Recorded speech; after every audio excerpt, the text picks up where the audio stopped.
everybody, it's Brian Nemhauser at Hawk Blogger on Instagram and Twitter, here for a quick practice report for September 2nd, Monday. Game week is here, and just as a reminder, we do not watch the practice, so I'm not going to give you details on what actually happened on the field, but I will talk to you about some of the things that were reported, and I'm going to move out of the way so that the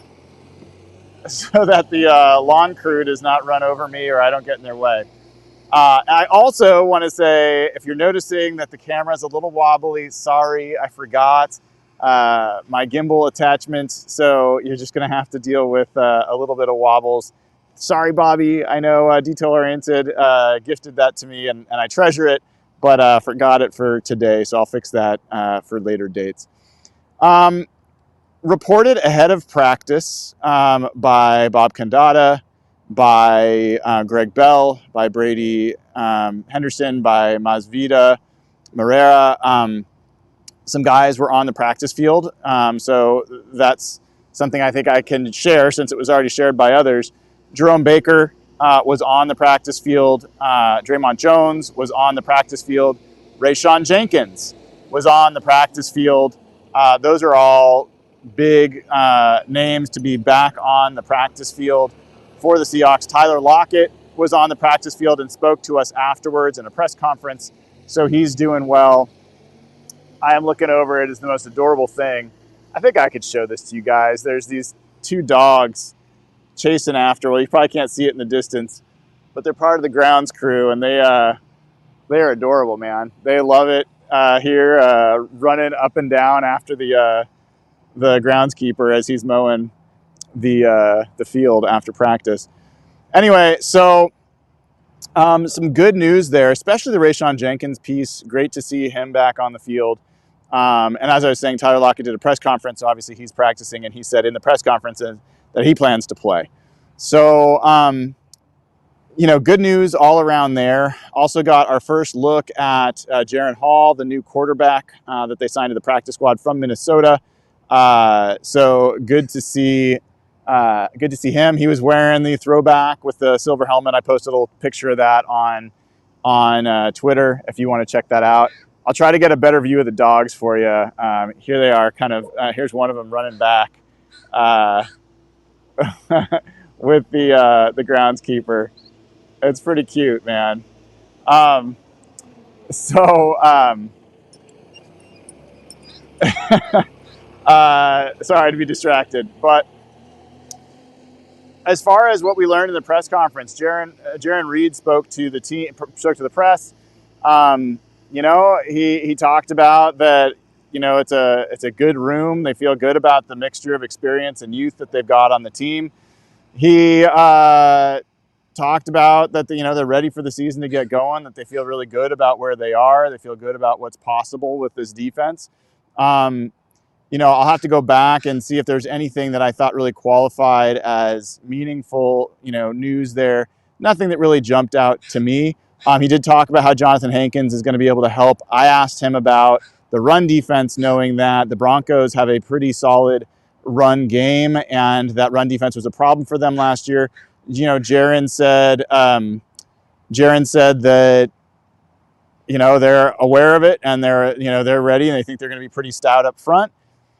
I want to believe that. I think there's reasons to believe that. I also think it's fair to call out that, Jarran was pretty confident about the defense running wise last year heading into the season, and it didn't work out. So there's John Schneider up there, man, giving me a wave. So, man, what an amazing moment this is, just to be here and loving what's going on. So, we saw, so yeah, I guess I would just say Jarran talked about the fact that this is a team that he believes in. He believes Jonathan Hankins is going to be able to help out with the run defense, which he should. And we'll find out. That's going to be an issue to watch right away against the Broncos this year in this first game. And I'll just repeat what I said in the first look episode this morning. They lost their center, Lloyd Cushenberry, to free agency. He's a good player, and they're putting a guy there that really did not play that well last year and played guard. So the center position in particular is an area of potential weakness for that Broncos front line. And the Seahawks have some pretty stout dudes to put over the nose of that center. So we'll see if the Seahawks can exploit that on Sunday. But, good hearing from Jarran about that. Tyler Lockett talked for a long time, talked about all things. Tyler is a guy that's happy to talk and talked for a while. And, a lot of the questions are about lasting for 10 years in the league.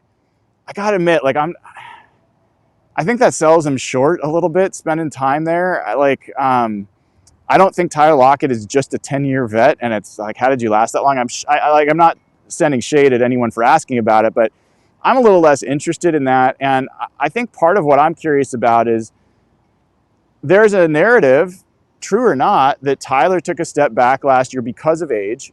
His explosives took a step back, and the assumption is that was age. I asked him about that, and Tyler gave, I thought, a really cool answer, went into some details about all the things that go into whether or not you're having explosive plays. And one of those is, whether he's being asked to do that. And he said he didn't get asked as much to do that last year. He was asked to be a decoy quite a bit, and sometimes being a decoy means that you're not going to be the main focus for any play, let alone deep plays. He talked about the fact that he takes pride in that and being a decoy and what can happen there. He also said that a lot of things have to happen. There's times that he did beat his man, but didn't connect with them, or there was a penalty on the play, or a number of other things. And I think those are all valid things to bring up. I am curious if he's going to get the opportunity to be the explosive player that he has been in the past, or whether the is, essentially believing that maybe he has taken that step in his career where he needs to be something other than an explosive receiver. So I'm not convinced that Tyler's explosive days are behind him. I think it was definitely a year that he was less explosive last year. I think it's easy to assume that's an age thing, but we'll see. Tyler, in some ways, this season sets up the way so many seasons have for him, where the focus is so much on everywhere else. And I think the team's game planning against the Seahawks will game plan for everyone else. And I think there's a chance Tyler could end up surprising people. He is still an incredibly talented, incredibly skilled, incredibly smart player. And look, if he is better than he was last year, if he's more impactful than he was last year, that's only a good thing, because I have total confidence that DK Metcalf and JSN are going to be more impactful than they were last year, and that I think this is going to be DK Metcalf's best year of his career. So, that's the thing that I was curious about. Tyler gave a good answer on that. I also asked him about D. Williams. Considering that Tyler used to be a Pro Bowl punt returner, I was like, what are you seeing from D. Williams? And he said, he looks like he's got what it takes to be a really explosive player. The Seahawks historically just have not had a lot of explosive punt returners in past years. And, no offense to the Brian Walters of the world or the Freddie Swains or whatever, but having a guy back there that has the potential to break one or change the field position is such a big advantage. And I think D. Williams has a real shot to be one of those guys. So it was good to hear Tyler kind of acknowledge that and see what's possible there. Trying to think if there's anything else that Tyler brought up that was of interest.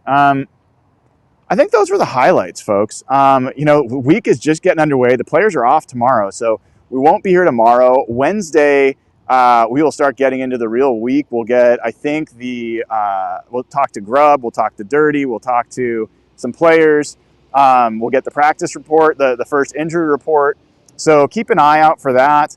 Tomorrow, really excited. Tomorrow we get Mike Randall from FTN Fantasy to talk about fantasy matchups, people to sit, people to start, as well as, if you're into sports betting, picks, because the FTN Fantasy model is going to be out for betting. And so we can talk about that and see what it says about the Broncos and the Seahawks and any players in particular that it thinks are going to be advantaged or not.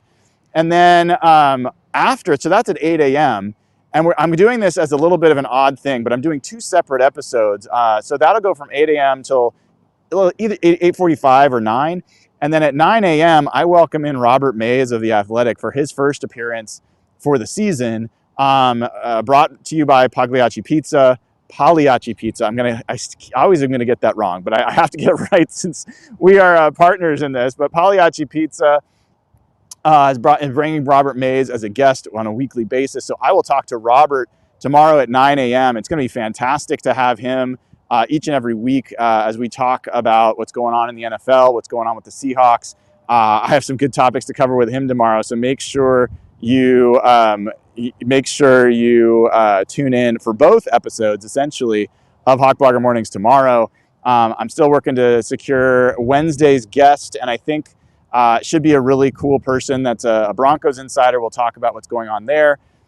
So a lot more coming, and then on the blog, hawkblogger.com, I will be writing some articles as well. So keep an eye on hawkblogger.com as well. So lots of great stuff coming your way. We're just getting started. And if you haven't already given the show a like and click subscribe, please take a second and do so. I greatly appreciate it. We are closing in on 12,000 subscribers. Would love to get there before the first game. It would make me personally feel a little bit better because it's something just lucky about getting to 12 ahead of that game.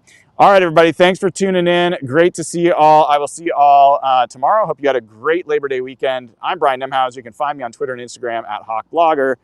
This has been an Instant Camp Report. Technically, it's been an Instant Practice Report. All right, bye.